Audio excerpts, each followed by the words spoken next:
Assalamualaikum warahmatullahi wabarakatuh. Ayo, bisa yuk, Pio. Lama nggak presentasi kayak apa nih musim khas. Assalamualaikum warahmatullahi wabarakatuh. Perkenalkan, nama saya Fiona Aruslamianda dari kelompok 23.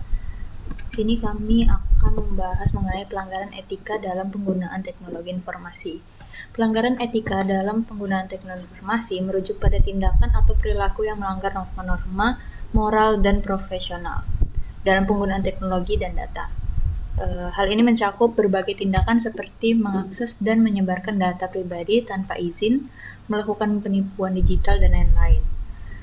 Serta pelanggaran semacam ini dapat merusak kepercayaan, menimbulkan kerugian finansial, dan dapat berakibat pada konsekuensi hukum bagi pelakunya.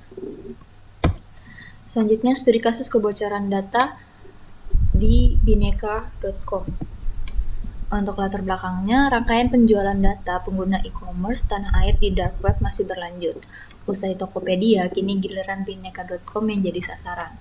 Pada Minggu, tanggal 10 bulan Mei tahun 2020, ZDNet memberitakan grup hacker Shiny Hunters mengklaim membobol 10 perusahaan lainnya dan menjual data pengguna mereka di dark web. Menurut ZDNet, ini adalah grup yang sama dengan peretas Tokopedia pada pekan sebelumnya. Untuk total ada 73,2 juta data pengguna dari 10 perusahaan teknologi berbagai negara yang dijual seharga $18.000. Dari data itu termasuk 1,2 juta pengguna e-commerce bineka.com. Untuk himbauannya dari grup Head Brand Communication and PR BCPR bineka.com, Astrid Warsito memberikan himbauan atas kejadian ini untuk 1. Dapat mengganti password secara berkala, 2. Tidak menggunakan password yang sama untuk berbagai layanan, dan 3. Menggunakan email yang berbeda untuk aktivitas transaksi online, serta gunakan strong password. Untuk bentuk pelanggaran akan dilanjutkan oleh teman saya. Baik, perkenalkan nama saya Irkian Bifarezi. Saya akan melanjutkan penjelasan dari teman saya sebelumnya. Jadi untuk bentuk pelanggaran yang ada, yaitu pertama ada pelanggaran privacy, di mana data pribadi pengguna seperti nama, alamat email, nomor telepon, dan tanggal lahir bocor tanpa persetujuan pengguna. Yang kedua, bentuk pelanggarannya adalah keamanan data. Sistem keamanan bineka.com terbukti lemah dan mudah untuk diretas, sehingga data pengguna mudah untuk diakses oleh pihak yang tidak berwenang, sehingga dapat dimanfaatkan secara ilegal. Yang ketiga, bentuk kelalaian perusahaan. Di sini bineka.com lalai dalam menjaga keamanan data penggunanya, sehingga terjadi kebocoran data yang tidak diinginkan. Lalu dampak kebocoran data pengguna bineka.com yaitu ada 3. Yang pertama, kerugian bagi pengguna, yaitu pengguna berisiko mengalami penipuan, pencurian identitas, dan peretasan akun.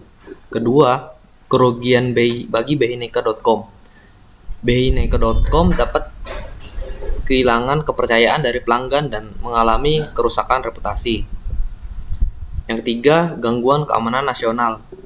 Data yang bocor dapat disalahgunakan untuk tujuan kriminal, seperti penipuan keuangan atau peretasan sistem negara. Lalu, apa saja undang-undang yang terkait? Yang pertama, ada Undang-Undang Nomor 11 Tahun 2008 tentang Informasi dan Transaksi Elektronik atau ITE, yang mengatur mengenai penyalahgunaan informasi elektronik dan transaksi elektronik, termasuk data pribadi. Yang kedua, Peraturan Pemerintah Nomor 71 Tahun 2019 tentang penyelenggaraan sistem dan transaksi elektronik, yang mengatur kewajiban penyelenggara sistem elektronik dalam melindungi data pribadi.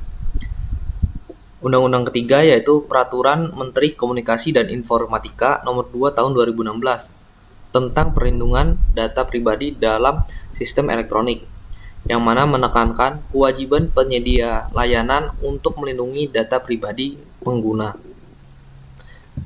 Selanjutnya akan dijelaskan oleh teman saya. Saya Nirul Halim. Di sini saya akan menjelaskan yang dijelaskan teman saya sebelumnya.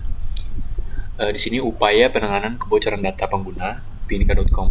Bhinneka.com telah mengambil beberapa langkah untuk menangani kebocoran data, seperti yang pertama, melakukan investigasi untuk mengetahui penyebab kebocoran data, dan yang kedua, memperkuat sistem keamanan data, dan yang ketiga, memberitahukan kepada pengguna yang datanya bocor, dan yang keempat terakhir, memberikan kompensasi kepada pengguna yang dirugikan. Di sini bagian penegakan hukum. Dalam kasus kebocoran data pengguna Bhinneka.com pada tahun 2020, penanganan hukuman terhadap pelaku kebocoran data dapat mengacu pada beberapa regulasi yang ada di Indonesia.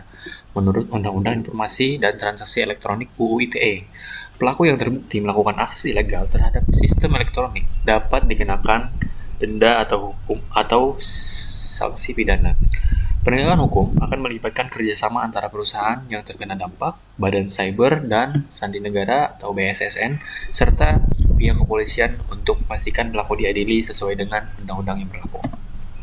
Yang terakhir, kesimpulan pada kebocoran data. Kesimpulannya ini adalah kasus kebocoran data pengguna Merdeka.com pada tahun 2020 mengungkapkan beberapa hal penting tentang keamanan data di Indonesia secara keseluruhan. Kesimpulan yang dapat diambil dari kasus ini yaitu rapuhnya sistem keamanan data, sehingga perlu ditingkatkan pentingnya regulasi perlindungan data dan perlu kolaborasi dengan pihak berwenang untuk menanggulangi kebocoran data untuk melindungi data pribadi di era digital.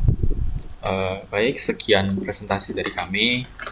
Assalamualaikum warahmatullahi wabarakatuh.